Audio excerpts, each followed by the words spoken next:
जय श्री राम। कुरुक्षेत्र का ये भीषण संग्राम यहीं समाप्त नहीं हुआ था। जब तक संकट मोचन हनुमान पांडवों के साथ उनकी पताका में उपस्थित रहे, तब तक पांडवों को हर अनिष्ट से उन्होंने रक्षित किया, हर संकट के समक्ष ढाल बनकर उन्हें बचाया। किंतु संकट मोचन के युद्ध भूमि से गमन करते ही एक प्रचंड संकट ने पांडवों की ओर बढ़ना आरंभ कर दिया था। उस प्रचंड संकट का नाम था अश्वत्थामा, पांडवों के गुरु द्रोणाचार्य का पुत्र अश्वत्थामा। नहीं दुर्योधन, नहीं, तुम परास्त हुए भीम। संविदा के अनुसार अब तुम भोजन बनोगे मेरा। मैं तुम्हें तुम्हारा वचन पूर्ण करने का एक अवसर अवश्य दूंगा, परंतु स्वर्ग से बाहर जाते ही तुम्हें मुझसे भी तीव्र गति से चलकर मुझसे पूर्व इंद्रप्रस्थ पहुंचना होगा, क्योंकि यदि तुम ऐसा नहीं कर सके तो मैं तुम्हें खा जाऊंगा। पुरुष मृग ने तो पकड़ लिया भीम को। नहीं पुरुष मृग जी, अब आप मुझे तो क्या किसी को अपना भोजन नहीं बना पाएंगे, क्योंकि मैं परास्त नहीं हुआ। देखिए, मैं महल की सीमा में प्रवेश कर चुका हूँ, भीतर हूँ मैं। नहीं, तुम स्वयं को भीतर देख रहे हो, जबकि मैं तुम्हें बाहर देख रहा हूँ। अभी भी तुम बाहर ही माने जाओगे। नहीं पुरुष मृग जी, मैं आधा भीतर हूँ और आधा बाहर। मैंने अपनी महल की सीमा को स्पर्श कर लिया है, अतः अब यदि आप मुझे भोजन बनाएंगे तो ये अन्यायपूर्ण होगा, अधर्म होगा। यदि तुम्हें विश्वास है कि ये अन्याय है, अब न्याय तुम्हारे ही भ्राता न्याय मूर्ति धर्मराज युधिष्ठिर करेंगे। वही ये निर्णय लेंगे कि तुम पर मेरा अधिकार बनता है या नहीं। धर्मराज युधिष्ठिर, आपके भ्राता भीम इंद्रप्रस्थ से बाहर है या भीतर? क्या आप इस विषय में निष्पक्ष निर्णय करने के लिए प्रस्तुत हैं? तो प्राणवल्लभ, ज्येष्ठ पांडव पुत्र युधिष्ठिर को तो धर्मराज का अंश मानते हैं, तो क्या वो निष्पक्ष निर्णय ले पाए? और फिर हनुमान ने आगे क्या किया? प्रिय, सब बताता हूं। स्पर्धा के नियम एवं समस्त वस्तु स्थिति को जानने के पश्चात युधिष्ठिर भी असमंजस में पड़ गए। उन्हें समझ में नहीं आ रहा था कि वो क्या निर्णय लें। क्या विचार कर रहे हैं युधिष्ठिर जी? आप धर्मराज हैं, आशा है आप उचित ही न्याय करेंगे। ना जाने क्या निर्णय देंगे धर्मराज युधिष्ठिर।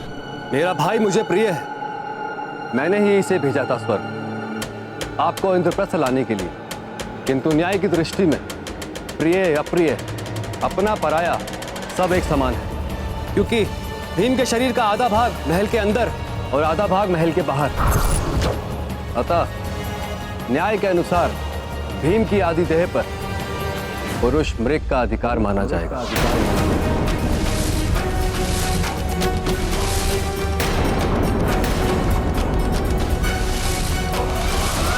ये कैसा निर्णय सुना दिया है युधिष्ठिर ने? किंतु बड़े भैया, यदि पुरुष मृग ने भीम भैया के आधे देह को खा लिया तो इनकी मृत्यु हो जाएगी। नहीं अर्जुन, बड़े भैया के निर्णय पर आक्षेप लगाना अनुचित है। भैया, आपका निर्णय मेरे लिए आदेश है, जिसका पालन अवश्य होगा।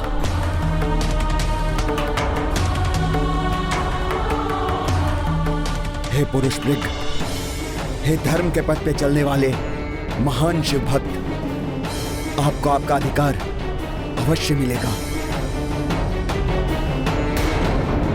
न्याय के अनुसार मेरी देह का आधा भाग आपको समर्पित है। ये तुमने क्या किया भीम? परिणाम जो भी हो, किंतु तुम्हारी न्याय प्रियता प्रशंसनीय है। तुम्हारी देह जितनी सुदृढ़ है, तुम्हारा हृदय उतना ही कोमल। मैं तुम्हें अपनी संविदा से मुक्त करता हूं।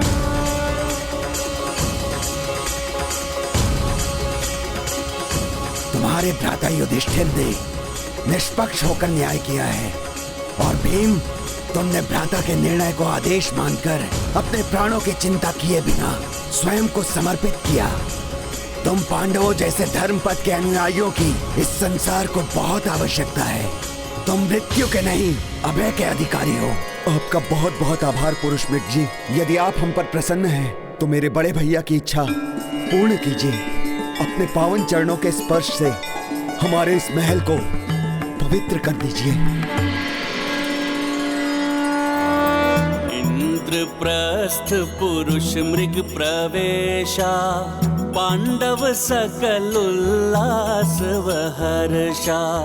परिक्रमा जो नगर लगाई, अलौकिक ऊर्जा सब दिशा छाई। महाबली हनुमत की रुचिकर लीला, राम भगत की जय जय जय रघुनंदन राम। जय जय जय महाबली हनुमान। हमारी कर्मभूमि महल पर कृपा करने के लिए आपको बहुत बहुत धन्यवाद पुरुष मृग जी। आप सबकी सदैव जय हो, किंतु मैं इस प्रकार नहीं जाने वाला यहाँ से। अब क्या चाहिए इन्हें? कहीं पुनः कोई असंभव कार्य तो नहीं बता देंगे ये? भीम, मुझे ज्ञात है हमारी स्पर्धा में तुम्हारी सहायता किसी और ने की है, इसलिए कहीं ये पुनः नहीं। अब जो भी हो, मैं किसी भी परिस्थिति के लिए प्रस्तुत हूँ। जिनके कारण ये संभव हुआ, मैं उन महाबली के दर्शन करना चाहता हूँ। यदि वो हस्तक्षेप नहीं करते तो मार्ग में ही तुम मेरा आहार बन चुके होते। वही मेरे मार्ग में बार बार शिवलिंग उपस्थित करते, मुझे तुम तक पहुंचने से रोक रहे थे। ये आप किसके विषय में बात कर रहे हैं पुरुष मृग जी? वही जो जगत के संकट मोचन हैं, जिन्होंने भीम को इस संकट से उबारा। संकट मोचन महाबली हनुमान। संकट मोचन महाबली हनुमान? ये क्या कह रहे हैं आप? ये सत्य कह रहे हैं बड़े भैया। स्पर्धा के आरंभ में ही ये कई बार मेरे निकट आ गए थे। मैं तो आरंभ में ही इनका भोजन बन जाता, किंतु हनुमान जी ने बार बार इनके मार्ग में शिवलिंग स्थापित कर दिया। और कोई भी महान भक्त अपने भगवान की उपेक्षा करके आगे नहीं बढ़ सकता, और ये तो शिव जी के महान भक्त हैं। अतः इन्हें बारंबार शिव जी की पूजा के लिए रुकना पड़ा। भीम, उन महाबली हनुमान के दर्शन करा के मेरा जीवन धन्य कर दो। हे संकट मोचन, हे महाबली हनुमान, हमें दर्शन देकर कृतार्थ कीजिए प्रभु।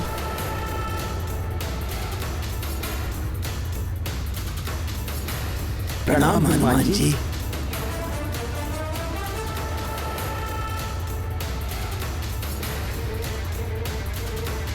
आपने हम पांडवों पर कृपा की, आपको कोटि कोटि नमन हनुमान जी।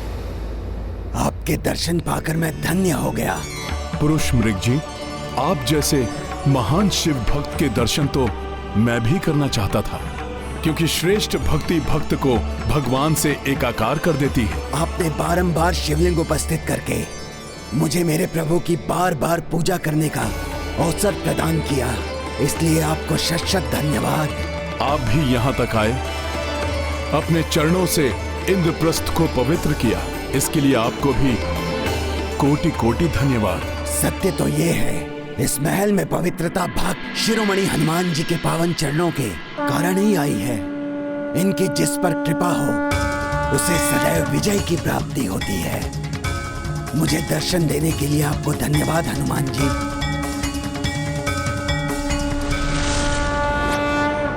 हे महान राम भक्त, हे संकट मोचन हनुमान, आपने मेरे अनुज भीम को विकट संकट से उबारा, इनकी रक्षा की। आपका ये उपकार हम पांडव कभी नहीं भूलेंगे। हनुमान जी, जगत में ऐसा कौन भक्त होगा जो आपके संकट मोचन नाम से परिचित नहीं होगा।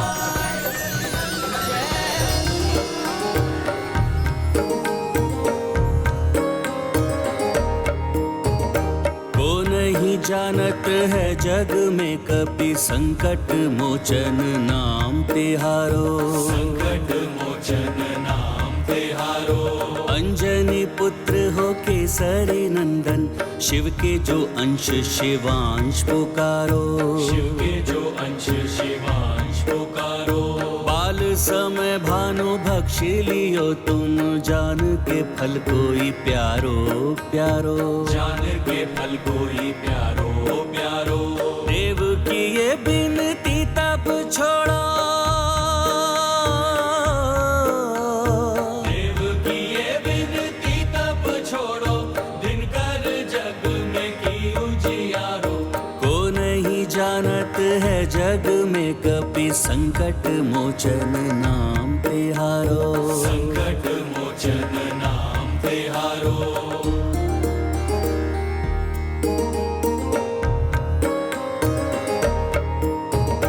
वज्र प्रहारा टूटी हनु तव, नाव भयो हनुमान तिहारो, नाव भयो हनुमान तिहारो। आशीष रूपी वरदान अनगिन, देव सभी तुमको दे डारो, देव सभी तुमको दे डारो। राम के काज को दे के सहाया, राम के काज को दे के सहाया, जग कल्याण को ध्येय है धारो। को नहीं जानत है जग में कपि, संकट मोचन नाम तिहारो, संकट मोचन नाम तिहारो।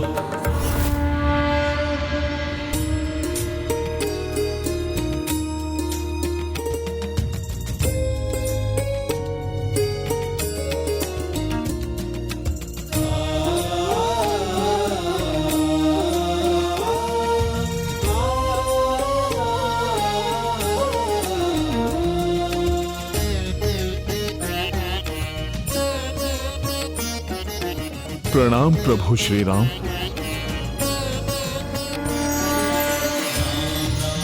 वर्षों से तरसते इन नेत्रों को आज आपके दर्शन हो गए प्रभु। मेरे श्री राम। आपके श्री कृष्ण रूप में भी सदैव हनुमान ने आपको राम के रूप में ही क्यों देखा?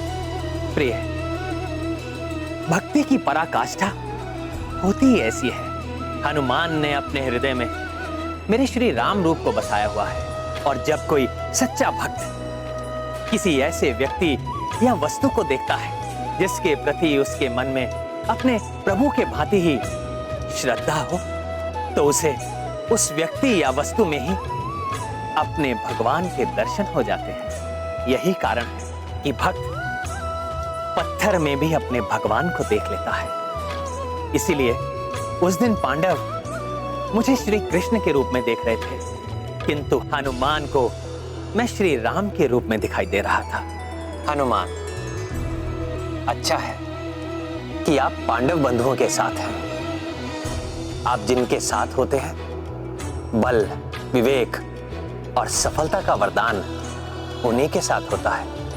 प्रभु, जिनके साथ आप स्वयं हो, उन्हें भला किसी और वरदान की कोई आवश्यकता नहीं है। हनुमान, क्या आप भूल गए? श्री राम को भी हर कार्य में आप ही की आवश्यकता थी। प्रभु, अब मैं क्या कहूं?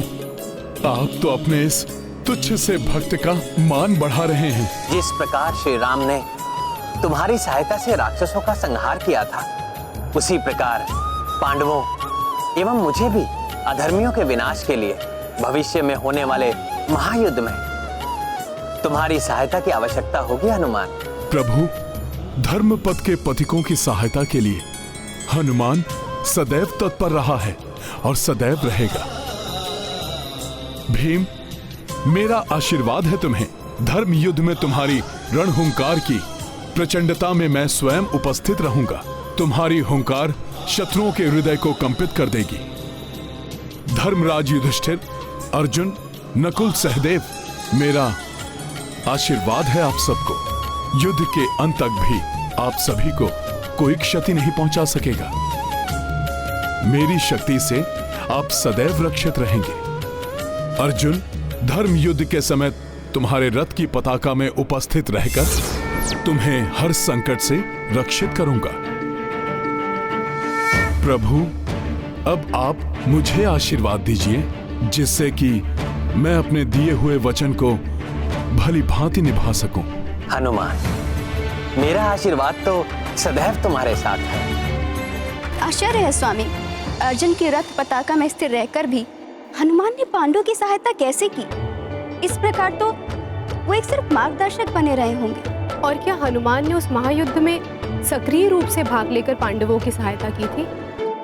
सक्रिय तो हनुमान आरंभ से अंत तक थे प्रिय, किंतु कपि ध्वज के रूप में। और इस सत्य का पता अर्जुन को भी युद्ध की समाप्ति के बाद ही पता चला। युद्ध में विजय प्राप्त करने के लिए बधाई हो पार्थ। अब रथ से उतर जाओ। यह हमारा विजय रथ है माधव, इसी पर आरूढ़ होकर हमें हस्तिनापुर चलना चाहिए।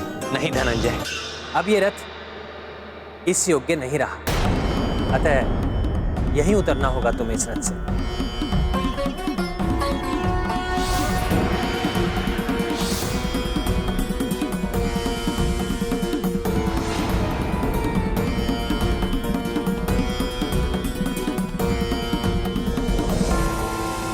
अपने इस विजय रथ के अंतिम दर्शन करना।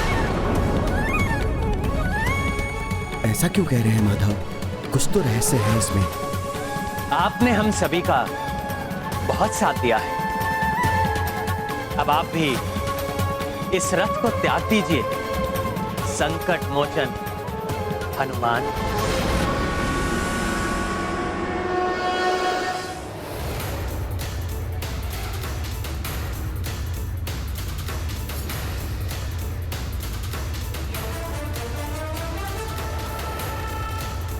तुम्हारा रथ तो बहुत पहले ही दिव्यास्त्रों के प्रभाव से जल चुका था। सहस्त्रों प्रचंड एवं शक्तिशाली अस्त्र प्रतिदिन तुम्हारे रथ से टकरा रहे थे, जिनके वार से तुम्हारा रथ तो कब का ध्वस्त हो चुका होता।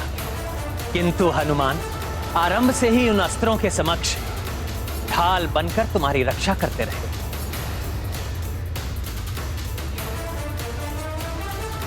इसलिए उनके हटते ही तुम्हारा रथ नष्ट हो गया।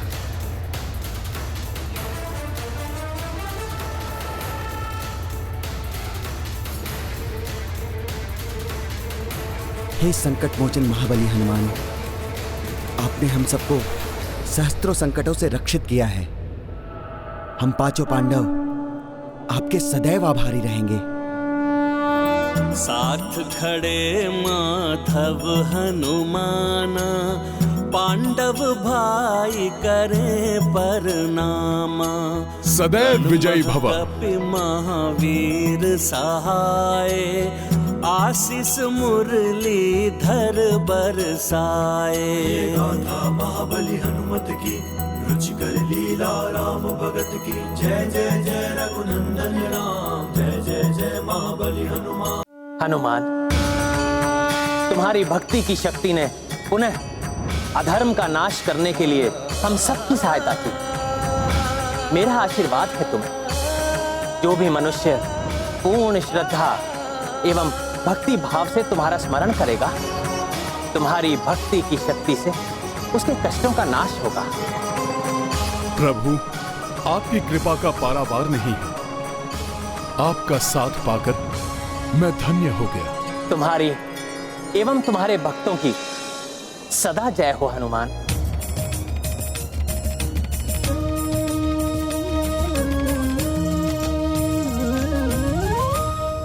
जय श्री राम। कुरुक्षेत्र का ये भीषण संग्राम यहीं समाप्त नहीं हुआ था। जब तक संकट मोचन हनुमान पांडवों के साथ उनकी पताका में उपस्थित रहे, तब तक पांडवों को हर अनिष्ट से उन्होंने रक्षित किया, हर संकट के समक्ष ढाल बनकर उन्हें बचाया। किंतु संकट मोचन के युद्ध भूमि से गमन करते ही एक प्रचंड संकट ने पांडवों की ओर बढ़ना आरंभ कर दिया था। उस प्रचंड संकट का नाम था अश्वत्थामा, पांडवों के गुरु द्रोणाचार्य का पुत्र अश्वत्थामा। नहीं दुर्योधन, नहीं, तुम्हारी ये दशा नहीं देख सकते हम। अश्वत्थामा दुर्योधन का गुरु भ्राता ही नहीं, परम मित्र भी था। महाभारत युद्ध में कौरवों की पराजय और उसके पिता द्रोणाचार्य की मृत्यु के कारण उसके हृदय में प्रतिशोध की अग्नि धधक रही थी और उस अग्नि में घृत डालकर उसे भड़काने का कार्य किया अंतिम श्वास लेते दुर्योधन के संवादों ने। मुझे उस दिन सबसे अधिक दुख हुआ था जिस दिन गुरुदेव द्रोणाचार्य की मृत्यु हुई थी। तुम्हारे हृदय की पीड़ा को मैं समझ सकता हूँ मित्र, किंतु युद्ध में वीर गति को प्राप्त हुए योद्धाओं पर गर्व किया जाता है, दुख नहीं। वीर गति नहीं मित्र, वीर गति नहीं, छल के साथ वध किया गया था उनका। पांडवों ने किया था ये छल। ये तुम क्या कह रहे हो मित्र? ऐसा कैसे हो सकता है? ऐसा ही हुआ था। गुरुदेव द्रोणाचार्य का साहस तोड़ने के लिए तुम्हारे वध की मिथ्या सूचना दी गई थी पांडवों द्वारा। ये सुनने के पश्चात गुरुदेव ने अस्त्र शस्त्र रख दिए। उस दुष्ट धृष्टद्युम्न ने गुरुदेव का वध कर दिया। नहीं, नहीं, नहीं, पिताश्री! पांडवों के छल का भयंकर परिणाम भोगना होगा। मित्र दुर्योधन, शपथ है मुझे कि तुम्हारी अंतिम श्वास से पूर्व मैं अश्वत्थामा पांडवों को उनके वंश के साथ ही समाप्त कर दूंगा। मेरे प्रतिशोध की अग्नि में पांडवों को जलना होगा, जलना होगा। प्रतिशोध की ज्वाला जब धधकती है तो मनुष्य को राक्षस बनते समय नहीं लगता। वही अश्वत्थामा के साथ भी हुआ। मदांध अश्वत्थामा सीधा पांडवों के शिविर जा पहुंचा, जहां भीषण युद्ध से क्लांत हुए पांडव बेसुध होकर निद्रा मग्न लेटे हुए थे। मेरे पिताश्री का छल से वध करने वाले पांडवों, सुख की निद्रा में मग्न हो। तुम्हारी सुख की निद्रा को चिर निद्रा में परिवर्तित कर दूंगा मैं। ये गाथा है धर्म के सम्मान की,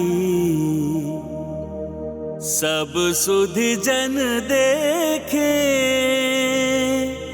लीला श्री हनुमान की।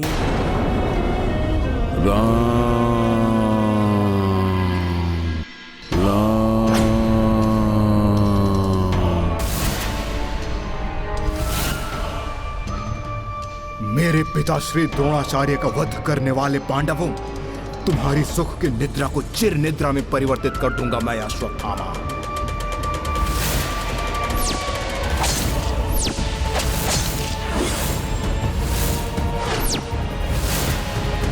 ये तो पांडव प्रतीत नहीं होते, परंतु ये कैसे हो सकता है?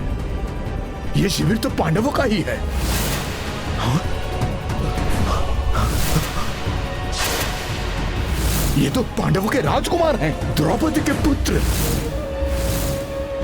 अच्छा हुआ पांडवों के कुल का नाश हो गया। जिस प्रकार मैं मेरे प्रियजनों की आग में झुलस रहा हूं, उसी प्रकार पांडव भी उसी आग में चलेंगे।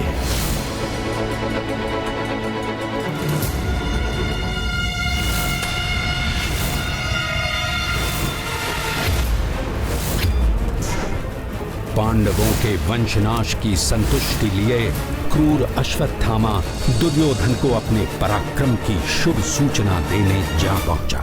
ये क्या किया तुमने अश्वत्थामा? बालकों का वध, ऐसा घृणित कार्य, संसार का सबसे बड़ा पाप किया है तुमने। यदि ये सोचकर तुम प्रसन्न हो रहे हो कि तुमने पांडवों के वंश का नाश कर दिया है, तो कदाचित तुम ये भूल रहे हो कि अर्जुन की पुत्र वधु उत्तरा, उसके गर्भ में अभिमन्यु की संतान पल रही है। मैं ये भी समझ रहा हूँ तुम्हारे इस जघन्य कृत्य के लिए ना तो कृष्ण तुम्हें क्षमा करेंगे और ना पांडव। इससे पूर्व कि कृष्ण तुम्हें ढूंढते हुए यहाँ आ जाए, मेरे मित्र, तुम जाकर किसी गुप्त स्थान पर छुप जाओ।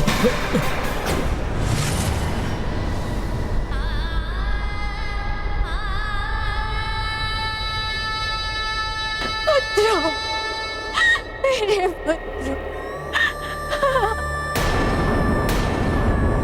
अश्वत्थामा, मैं स्वयं अपने हाथों से तेरी जीवा उखाड़ूंगा। नहीं महाबली, उस दुष्ट को मारकर आप उसे चिर शांति प्रदान करना चाहते। उसे मृत्यु से भी भयानक दंड मिलना चाहिए। चीर शांति नहीं, उसे चीर काटने का शांति मिलनी चाहिए। जब तक उससे भीषण दंड नहीं मिल जाता, मैं अपने पुत्रों की अस्थियों को विसर्जित नहीं होने दूंगी। यहीं बैठी रहूंगी। मैं वचन देता हूँ पांचाली, उसके कुकृत्य के लिए उसे भीषण दंड दूंगा। मैं उसे दंडित किए बिना मैं नहीं लौटूंगा। इस महाअधर्म का भयानक परिणाम भोगना होगा उस कुकर्मी को।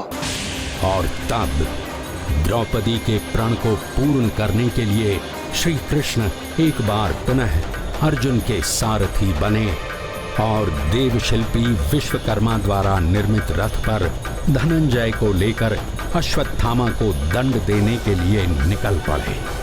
महाबली भीम भी प्रतिशोध की धधकती अग्नि को हृदय में लिए हुए उनके साथ दौड़ पड़े। ये रथ की ध्वनि, अर्जुन कृष्ण के साथ और भीम भी। अर्जुन, वो रहा अश्वत्थामा। तुम्हारे इस जघन्य कृत्य के लिए ना तो कृष्ण तुम्हें क्षमा करेंगे और ना पांडव।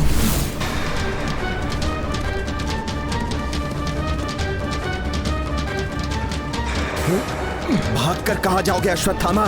जो जघन्य कृत्य तुमने किया है उसका दंड तुम्हें भुगतना ही होगा।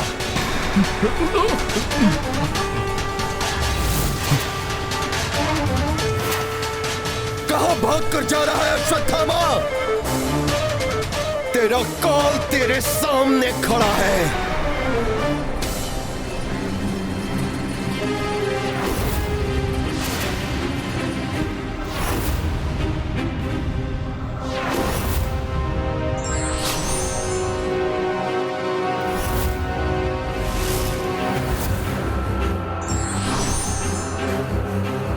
ये क्या कर रहा है अश्वत्थामा?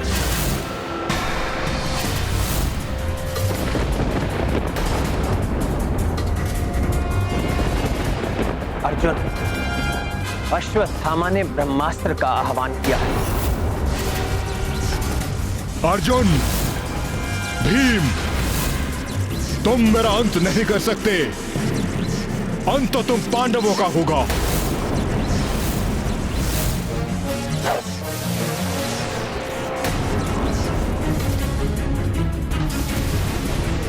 ये क्या अनर्थ कर दिया अश्वत्थामा ने? ऋषिवर वेदव्यासी युद्ध कौशल का दुरुपयोग कर रहा है अश्वत्थामा। हाँ देवर्षि, ये पाप पर पाप कर रहा है। अर्जुन, अब क्या करोगे तुम? माधव, ब्रह्मास्त्र को केवल ब्रह्मास्त्र से ही काटा जा सकता है। किंतु अर्जुन। नहीं माधव, इसके अतिरिक्त और कोई विकल्प नहीं है।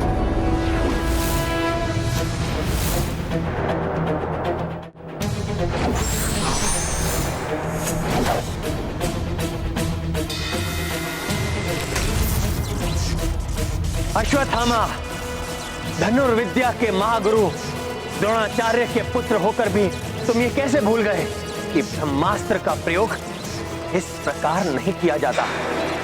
सहस्त्रों निर्दोष दीवधारी के साथ ही तुम भी मिट जाओगे अश्वत्थामा। निंदनीय कृत्य किया है तुमने अश्वत्थामा। इस कुकृत्य के कारण तुम्हें भी कभी शांति प्राप्त नहीं होगी। अपने स्वार्थ की पूर्ति के लिए अकारण ही सहस्त्रों जीवों का अंत। अश्वत्थामा, पश्चाताप की अग्नि में तुम सदैव जलते रहोगे। अश्वत्थामा, अपना ब्रह्मास्त्र वापस लो। अर्जुन, तुम भी अपना ब्रह्मास्त्र वापस लो, अभी और इसी क्षण। वापस लो ब्रह्मास्त्र अर्जुन। उचित है माधव।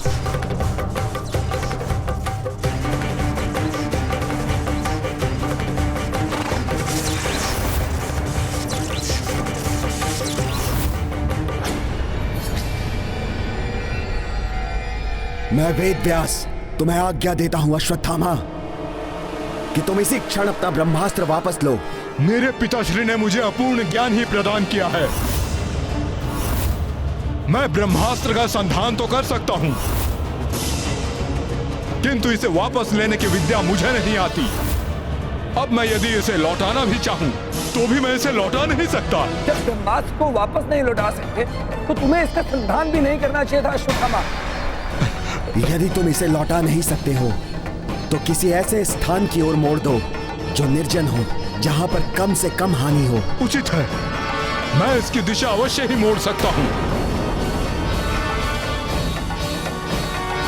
यदि ये सोचकर तुम प्रसन्न हो रहे हो कि तुमने पांडवों के वंश का नाश कर दिया है, तो कदाचित तुम ये भूल रहे हो कि अर्जुन की पुत्र वधु उत्तरा, उसके गर्भ में अभिमन्यु की संतान पल रही है। ब्रह्मास्त्र चलाया है तो पांडव कुल की आगामी पीढ़ी का नाश तो कर ही सकता हूं मैं इससे।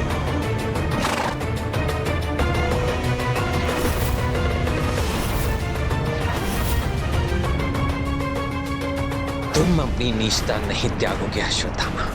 श्री कृष्ण को बोध हो गया था कि अश्वत्थामा ने ब्रह्मास्त्र को अभिमन्यु पत्नी उत्तरा के गर्भ की ओर परिवर्तित कर दिया था, जिससे उनका कोप अपने चरम पर पहुंच गया।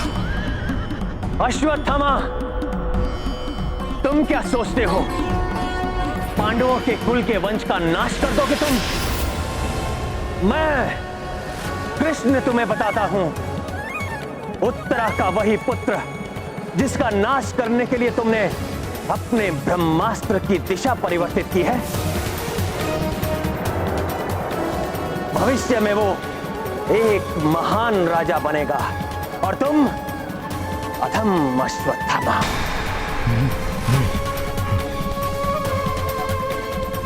भ्रूण हत्या जैसे नीच कृत्य के लिए मैं तुम्हें श्राप देता हूं कि तुम्हारी समस्त देह अनेक रोगों एवं महापीड़ादायक घावों से बढ़ जाएगी। दुर्गंध युक्त हो जाएगी तुम्हारी देह, कोई निकट नहीं आएगा तुम्हारे। नहीं।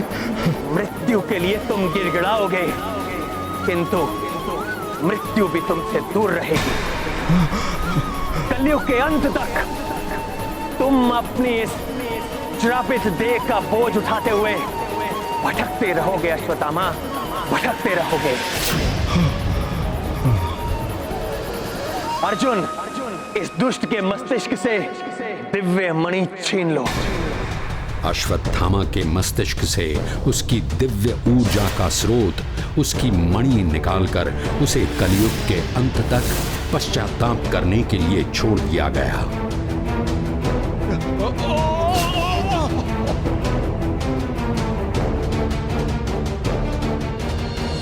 अश्वत्थामा की दिव्य मणि देखकर द्रौपदी के संतप्त हृदय को शांति मिल गई, किंतु जैसे ही श्री कृष्ण लौटने को हुए, अभिमन्यु पत्नी उत्तरा सहायता की गुहार लगाती हुई श्री कृष्ण के सम्मुख आ खड़ी हुई। रक्षा कीजिए द्वारकाधीश, रक्षा कीजिए। उत्तरा, ब्रह्मास्त्र मेरी संतान की प्राण हरना चाहता है। रक्षा कीजिए द्वारकाधीश, रक्षा कीजिए। यह अश्वत्थामा द्वारा छोड़ा हुआ ब्रह्मास्त्र है जो उसने पांडव कुल की आगामी पीढ़ी का विनाश करने के लिए अभिमंत्रित करके छोड़ा था। इससे रक्षा कीजिए प्रभु श्री कृष्ण, आप तो परब्रह्म स्वरूप हैं, आप सब कुछ कर सकते हैं प्रभु।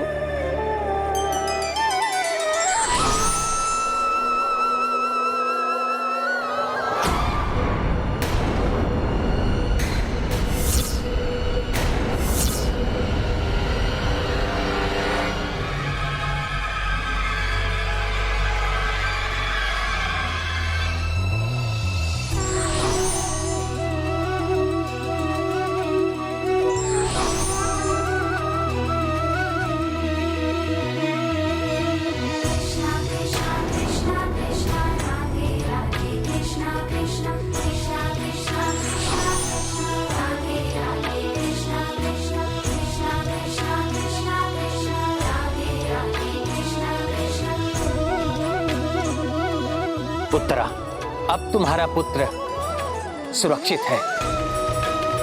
उसके जन्म के पूर्व ही उसकी इतनी बड़ी परीक्षा हुई, अतः तुम्हारे पुत्र का नाम परीक्षित होगा।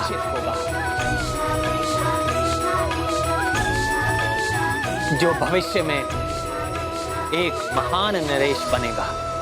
प्रभु, आपकी इस महान कृपा के लिए मैं ही नहीं, संपूर्ण पांडव कुल आपका सदा आभारी रहेगा प्रभु।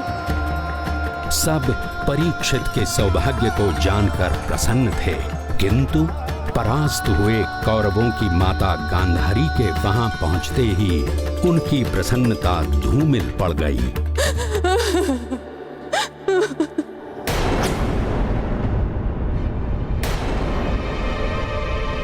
एक दुखियारी माँ की कोख उजाड़कर तुम सब आनंद मना रहे हो।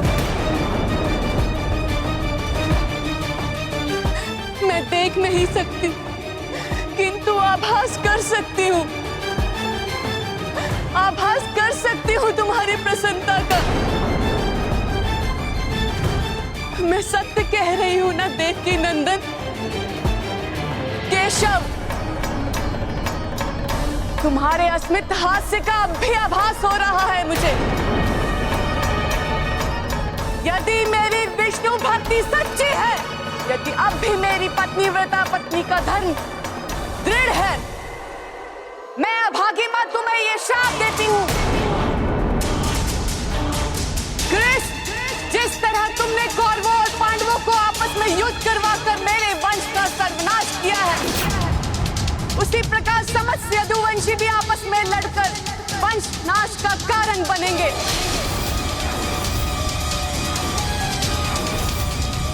और तुम्हारी द्वारका नगरी भी सागर के गट में जाकर समा जाएगी। आपका दिया हुआ श्राप अवश्य फलित होगा। नियति ने यही निर्धारित किया है। अभी हम सबको इन वीरों का विधिवत अंतिम संस्कार करना है, जिससे ये मोक्ष की ओर प्रवृत्त हो सके। तत्पश्चात धर्मराज युधिष्ठिर हस्तिनापुर के राज सिंहासन पर आरूढ़ हुए। श्री कृष्ण ने भी द्वारिका को प्रस्थान किया। देवी रुक्मिणी की उपस्थिति के कारण संसार के समस्त सुख द्वारिका में उपलब्ध थे, किंतु माता गांधारी के श्राप ने अपना प्रभाव दिखाया और एक दिन यदुवंशी आपस में ही लड़कर मृत्यु के मुख में समा गए। द्वापर युग के अंत के संकेत मिलते ही श्री कृष्ण ने भी जीवन से निर्वाण का निश्चय कर लिया।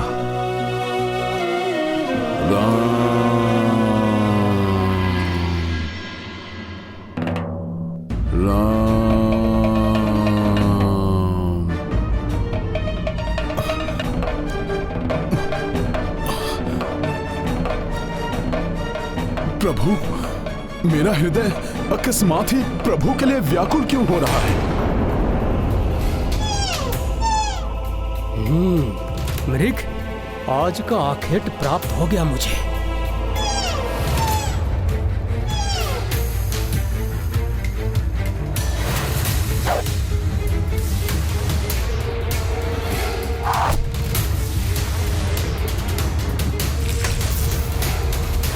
ये क्या हो रहा है? कभी प्रभु के लिए हृदय व्याकुल हो रहा है, तो कभी बाली भैया की मृत्यु का दृश्य इन नेत्रों के समक्ष घूम रहा है।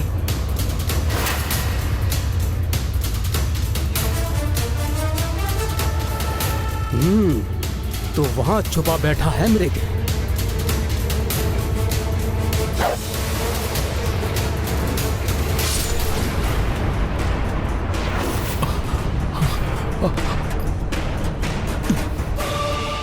कुछ तो है जो मेरे हृदय को व्यथित कर रहा है। लक्ष्य पर लगा है मेरा तीर।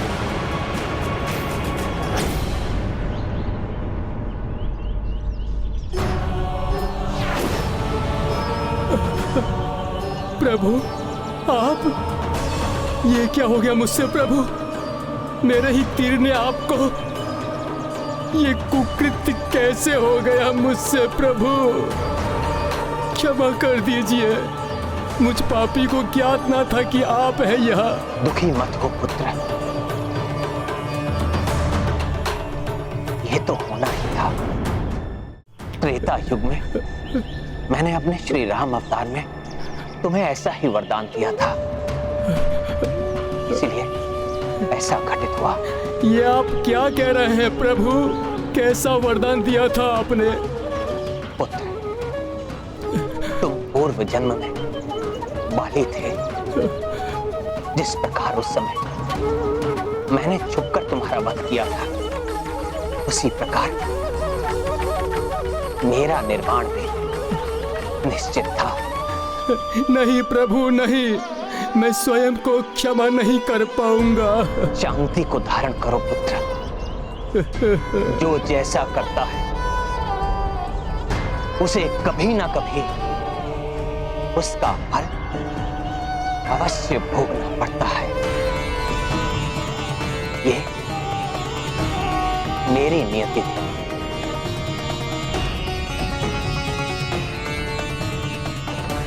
त्रेता युग में श्री राम ने हनुमान को जो वचन दिया था, उसे उन्होंने द्वापर युग में श्री कृष्णावतार में पूर्ण किया और पृथ्वी से निर्माण करने से पूर्व उन्होंने हनुमान को अपने अंतिम दर्शन दिए। प्रभु, मेरे प्रभु, प्रभु ये कैसी विडंबना है मेरे भाग्य की। पहले प्रभु श्री राम निर्माण कर गए और अब आप भी मुझे इस भूलोक में छोड़कर जा रहे हैं। हनुमान, तुम तो भाग्यवान हो जो तुम मेरे दोनों अवतारों के साक्षी बने, और इसके पश्चात जब कलयुग में मैं पुनः अवतार धारण करूंगा तब भी तुम उपस्थित होगे। क्या ये हर्ष का विषय नहीं है तुम्हारे लिए? यही सोचकर अपने चिरंजीवी होने के वरदान पर मैं संतोष कर लेता हूं प्रभु। अन्यथा मेरा हृदय ही जानता है कि अपने प्रभु को अपने इन नेत्रों के समक्ष निर्वाण करते हुए देखना कितना हृदय विदारक होता है। मैं तुम्हारी पीड़ा समझता हूं हनुमान, किंतु तुम्हारे कांधों पर बहुत बड़ा दायित्व है। धर्म एवं धर्म पथ के मार्गियों की रक्षा करने का उत्तरदायित्व निभाना है तुम्हें। कलयुग अब निकट ही है, जिसमें अधर्म का साम्राज्य अपने चरम पर होगा।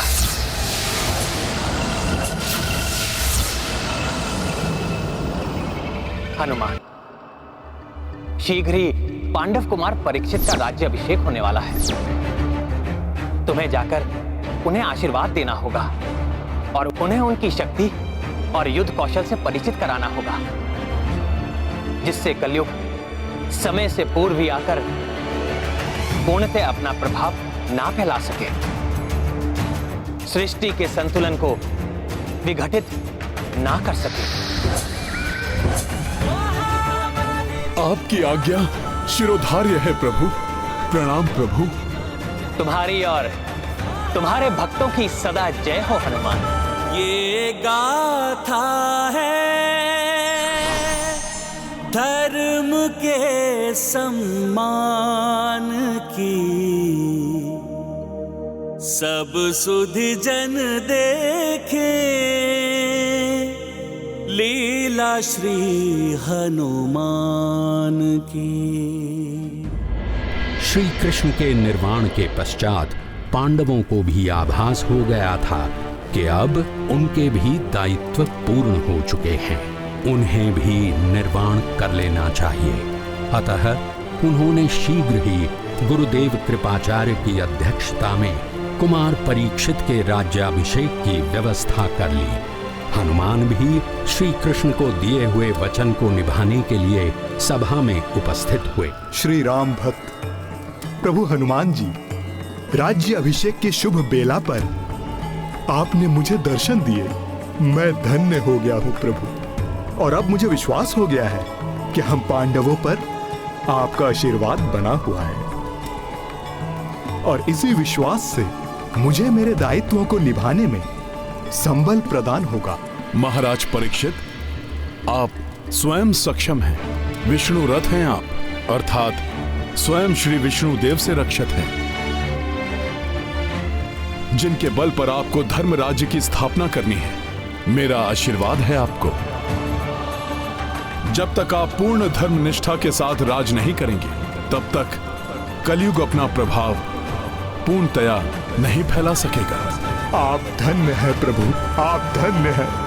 हनुमान के आशीर्वाद से राजा परीक्षित को अपनी शक्तियों एवं ज्ञान विज्ञान का बोध हुआ और उन्होंने पूर्ण निष्ठा के साथ राजपाट संभाल लिया। तब निश्चिंत होकर पांचों पांडव बंधुओं ने द्रौपदी के साथ स्वर्ग की ओर प्रयाण किया। द्रौपदी पांडव श्वान व भाई ऊंचे पर्वत चढ़ते जाए, किंतु छोड़ के श्वान युधिष्ठिर सबहु मूर्छा पाए गए गिर।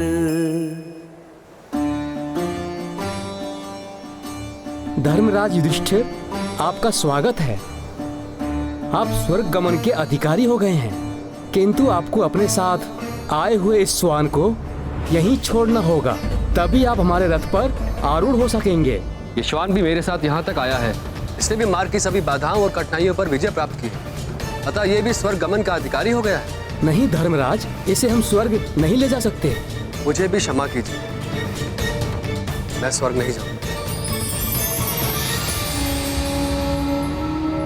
पांडव श्रेष्ठ युधिष्ठिर, श्वान जैसे तुच्छ प्राणी के लिए आप स्वर्ग का त्याग करने के लिए भी तत्पर हो गए। आप इस परीक्षा में भी सफल हो, अतः आप निसंदेह स्वर्ग गमन के अधिकारी हो गए। जहां धर्मराज युधिष्ठिर ने न्याय के लिए सर्वोत्तम त्याग का उदाहरण प्रस्तुत किया, वहीं भूलोक में महाराज परीक्षित भी राजधर्म का पालन करते हुए भली भांति राजपाट संभाल रहे थे।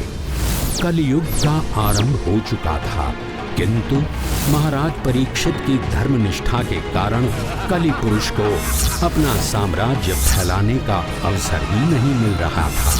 मैं कलयुग का सम्राट कलि पुरुष हूँ।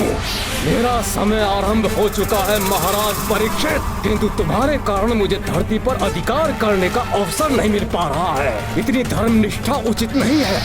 कोई तो अधर्म करो महाराज परीक्षित। कलि पुरुष धरती पर छा जाने का पूर्ण प्रयास कर रहा था, किंतु हनुमान की भक्ति की शक्ति एवं महाराज परीक्षित की धर्मनिष्ठा उसका मार्ग रोक रही थी। तब कलि पुरुष ने महाराज परीक्षित को लालच देकर छलने का निश्चय किया। एक दिन जब महाराज परीक्षित आखेट के लिए वन में गए थे, तब उन्होंने एक विचित्र दृश्य देखा। ये मृग कहाँ लुप्त हो गया? ये वृषभ कहाँ से आ गया है?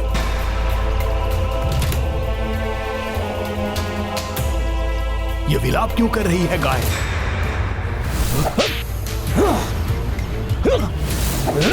ये एक पांव के वृक्ष को ये दुष्ट इतने क्रूरता के साथ क्यों सता रहा है? ये कैसा दृश्य दिखाई दे रहा है मुझे? बंद करो इसे सताना। अधर्म कर रहे हो तुम मेरे राज्य में। कितनी दुर्बल गाय है ये। वृक्ष भी एक पैर का है। क्यों सता रहे हो इन निरीह प्राणी को? कौन हो तुम इन्हें दुख देने वाले? राजन, शास्त्रों में निहित वचनों से मोहित होने के कारण हम उस पुरुष को नहीं जान पाते जो समस्त क्लेश का मूल है। सभी दुख जिसके कारण उत्पन्न होते हैं, कोई दुख का कारण प्रारब्ध को मानता है तो कोई कर को, कोई स्वयं को तो कोई ईश्वर को। जबकि दुख के कारण को ना तो तर्क वितर्क से जाना जा सकता है, ना ही वाणी से व्यक्त किया जा सकता है। मैं पहचान गया हूं आपको। आप धर्म पुरुष हैं। आप स्वयं को दुख देने वाले के बारे में इसलिए नहीं बता रहे हैं क्योंकि ऐसा करना भी चुगली है, अधर्म है। चुगली करने वाला भी नरक को भोगता है। यही नहीं, आपके इन वचनों का गूढ़ अर्थ यह है कि सुख हो या दुख, सबका कर्ता ईश्वर है। आप तो वेदज्ञ हैं राजन, इसलिए आप ये भी जानते हैं कि ईश्वर को वाणी से व्यक्त नहीं किया जा सकता। श्रद्धा एवं भक्ति से ही ईश्वर का आभास किया जा सकता है। आपके इस एक पांव का संकेत ये है धर्म पुरुष कि सतयुग में धर्म के चारों चरण थे, तप, पवित्रता, सत्य एवं दया। तत्पश्चात त्रेता एवं द्वापर के समाप्त होते होते अधर्म के अंश अहंकार, अशक्ति एवं मद के कारण धर्म के 3 चरण नष्ट हो गए। अब मात्र सत्य रूपी एक ही पांव बचा है, जिसके बल पर आज धर्म टिका हुआ है, जिसे कलयुग अपने क्रूर प्रहारों से गिराने का प्रयास कर रहा है। धर्म के मात्र एक पांव सत्य को भी नष्ट कर देना चाहता है कलयुग, और कलयुग के अत्याचारों से पीड़ित यह गाय के रूप में दुख में विलाप करती हुई माता पृथ्वी है। आप दोनों को इस प्रकार प्रताड़ित होते हुए और नहीं देख सकता मैं।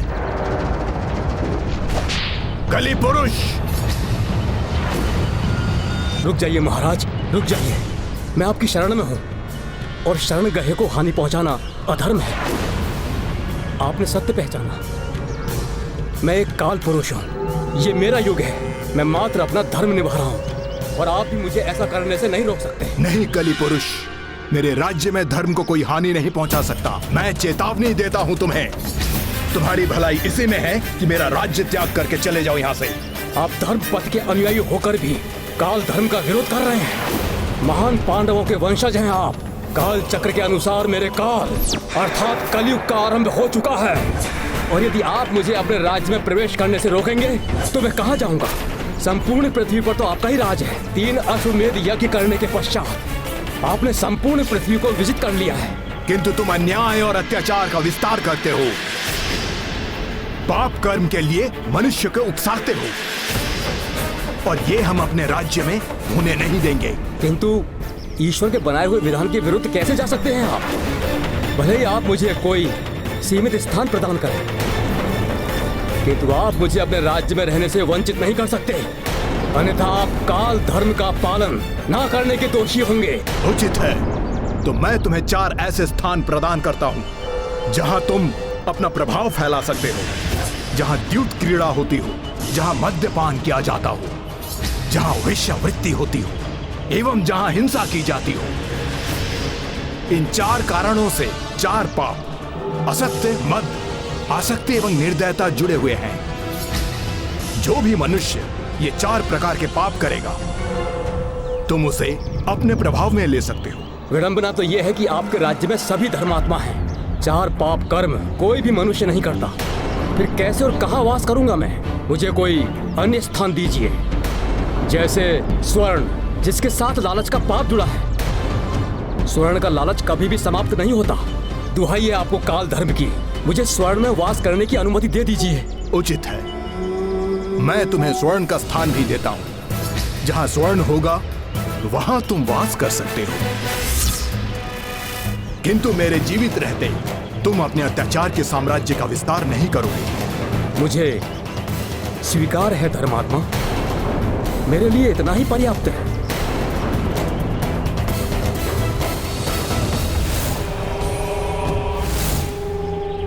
स्वर्ण राजन, स्वर्ण स्वर्ण तो आपके शीश पर भी है। सर्वप्रथम तो आपके शीश पर स्वर्ण मुकुट पर वास करूंगा मैं, और आपके ही मस्तिष्क को अपने वश में करूंगा मैं।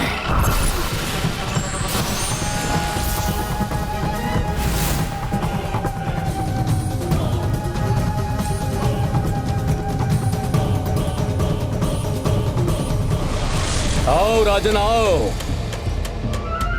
स्वर्ण में मुझे स्थान देकर बड़ी भूल कर दी तुमने।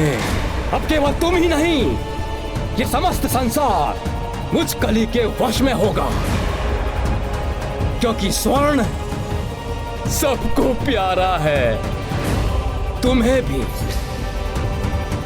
आओ अपने स्वर्ण सिंहासन पर बैठो।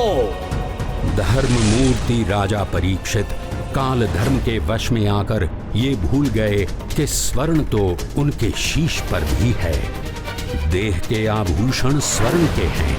उनकी इसी भूल ने कलि पुरुष को उन्हें सर्वत्र घेरने एवं उनके भीतर प्रवेश करने का अवसर प्रदान कर दिया। बस कली को प्रतीक्षा थी कि कोई छोटा सा भी अधर्म हो जाए राजा से। एक दिन आखेट के लिए निकले तीव्र प्यास एवं श्रम से क्लांत हुए महाराज परीक्षित महान ऋषि शमीक के आश्रम जा पहुंचे।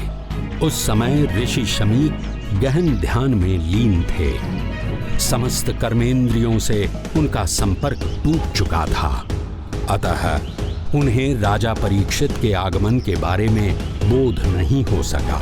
कलि पुरुष ऐसे ही किसी अवसर से लाभ उठाने के लिए तत्पर था। प्रणाम ऋषिवर शमीक। राजन, तुम इस संपूर्ण क्षेत्र के राजा हो। प्रणाम तो इस ऋषि को करना चाहिए, किंतु प्रणाम तो दूर, इसने उत्तर तक नहीं दिया तुम्हारे प्रणाम का। क्या मुझे तनिक जल मिलेगा आपके आश्रम में? ये ऋषि अपमान कर रहा है तुम्हारा। शास्त्रों में राजा को भगवान के समकक्ष माना गया है, और ये तुच्छ ऋषि उपेक्षा कर रहा है अपने राजा की। ऋषिवर, मैं राजा परीक्षित हूँ। मैं वन से भटकता हुआ क्लांत और क्षुधित आपके आश्रम में आया हूँ। क्या मुझे तनिक जल और विश्राम मिलेगा? धृष्टता कर रहा है ये ऋषि। दंड मिलना चाहिए ऐसे ऋषि को। तो अपने ध्यान में इतना लीन है ये ऋषि कि अतिथि धर्म को भुला बैठा है। हाँ, ये अपने राजा, अपने भगवान का अपमान कर रहा है। दंड का अधिकारी है ये। हाँ, मैं दंड दूंगा इस ऋषिवर को। अपमान किया है इसने अपने राजा का। अतिथि धर्म भुलाने वाले ये ऋषि शमीक पुष्पमाला नहीं, मृत सर्प माला पहनने योग्य है। मृत सर्प माला। कलयुग ने अपनी प्रथम चाल चल दी, जिसके वश में आकर राजा परीक्षित अपने जीवन की प्रथम एवं अंतिम भूल कर बैठे। और भूल भले ही किसी के प्रभाव में की गई हो, भूल को दंडित किया ही जाता है। जैसे ही ऋषि शमीक का पुत्र श्रृंगी वहां पहुंचा, ऋषिवर की ग्रीवा में मृत सर्प देखकर वो कुपित हो उठा।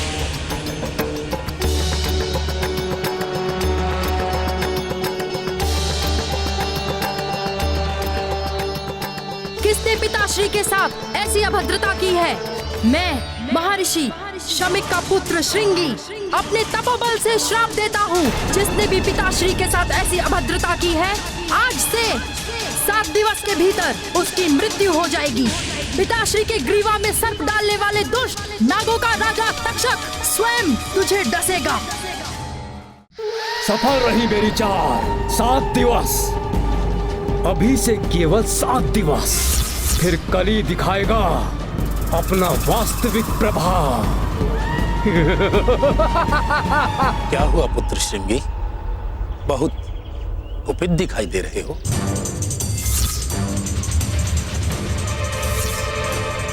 यह तुमने उचित नहीं किया पुत्र। तुम्हें ऐसा कदापि नहीं करना चाहिए था। पापी को उसके पाप का दंड दिया है मैंने पिताश्री। नहीं पुत्र, बिना सत्य को जाने किसी को श्राप देना कभी कभी बहुत बड़े अनर्थ को जन्म दे देता है। तुमने इस श्राप से कलयुग को उसके पाप के साम्राज्य के विस्तार के लिए संबल प्रदान कर दिया है। बिना सत्य को जाने तुमने राजा परीक्षित को श्राप दे दिया। उन्होंने जो कुछ भी किया कली के प्रभाव के वशीभूत होकर किया। राजा परीक्षित इतने धर्मात्मा हैं कि उन्होंने अपने तपोबल से ही अब तक कलयुग को रोक कर रखा हुआ था। सत्य कह रहे हैं पिताश्री। क्रोध विवेक को हर लेता है। हमें क्षमा कर दीजिए पिताश्री। पुत्र, राजा परीक्षित को तो अभी तक ये ज्ञात भी नहीं कि तुमने उन्हें श्राप दे दिया है, और श्राप को वापस भी नहीं लिया जा सकता। किंतु तुम्हारे लिए उचित होगा कि तुम स्वयं जाकर उन्हें इन सब से अवगत कराओ। ऋषि कुमार श्रृंगी ने अपने पिता के निर्देशानुसार सब कुछ महाराज परीक्षित को बता दिया। सत्य को जानकर महाराज परीक्षित गहन पश्चाताप के सागर में डूब गए। इतना बड़ा पाप कार्य कैसे हो गया मुझसे? ऋषि तो सदैव सम्मान के अधिकारी होते हैं,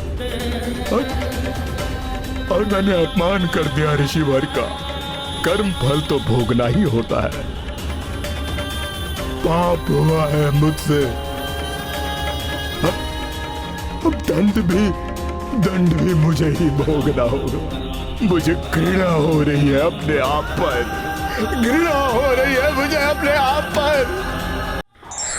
नारायण नारायण।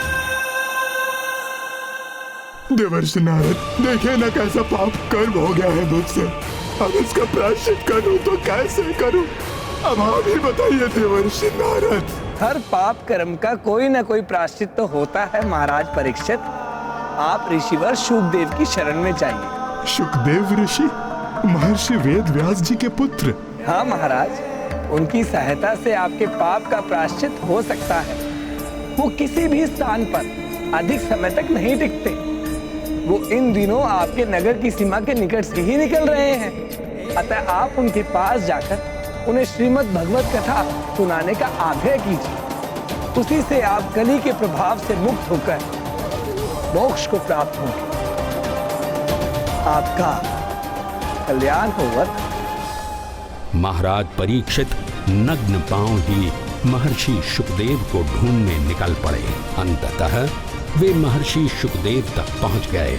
उनसे श्रीमद् भागवत कथा सुनाने का आग्रह किया। ब्राह्मण भेष महाराजा परीक्षित ऋषि सुखदेव के सम्मुख उपस्थित, भागवत दीर्घ काल श्रवण की, पा गए कलयुग से तब मुक्ति।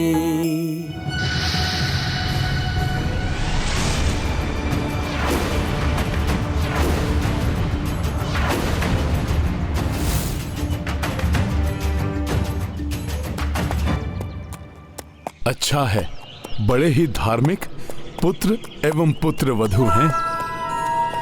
मां का सम्मान करते हुए स्वयं धरा पर चल रहे हैं और मां को अश्व पर आरूढ़ किया हुआ है।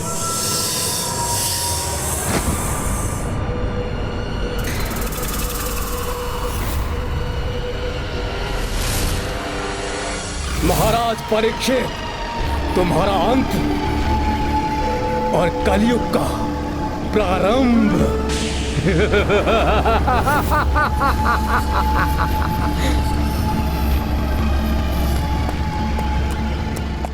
बस बहुत हो गया माँ, अब तुम नीचे उतरो। इस पर मेरी प्रिय पत्नी बैठेगी। तुम ये सामान की पोटली संभालो माँ। ये तो अधर्म है, अर्थात कलयुग का प्रभाव आरंभ हो ही गया है।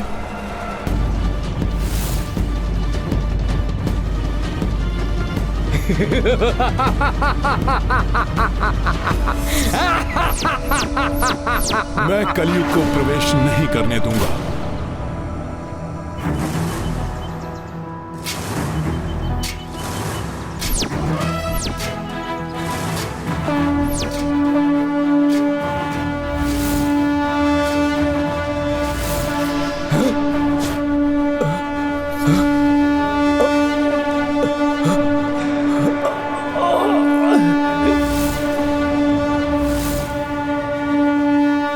शंखनाद कहां से बज रहा है?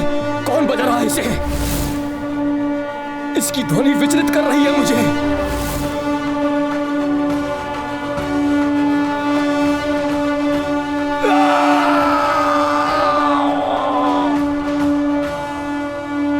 मुझे क्षमा कर दो माँ, न जाने कैसे मैं कुछ समय के लिए भ्रमित हो गया था। काल का चक्र निरंतर चलायमान रहता है, जिसे कोई नहीं रोक सकता। अतः कलयुग का भी आरंभ हो गया। किंतु कलयुग में भी जब जब पापाचार की अति होगी, भक्तों पर अत्याचार होगा, संकट मोचन महाबली हनुमान की भक्ति की शक्ति से तब तब कली का पराभव होगा। अधर्म और अत्याचार से सदैव भक्तों की रक्षा करेंगे संकट मोचन महाबली हनुमान। ये गाथा है धर्म के सम्मान की, सब सुधि जन देखे लीला श्री हनुमान की।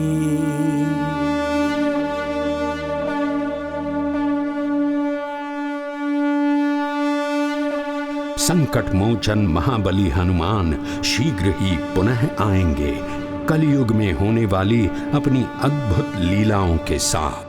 राम भक्त महाबली हनुमान को जानना हो तो चैनल को सब्सक्राइब करें और बेल आइकॉन दबाना न भूलें।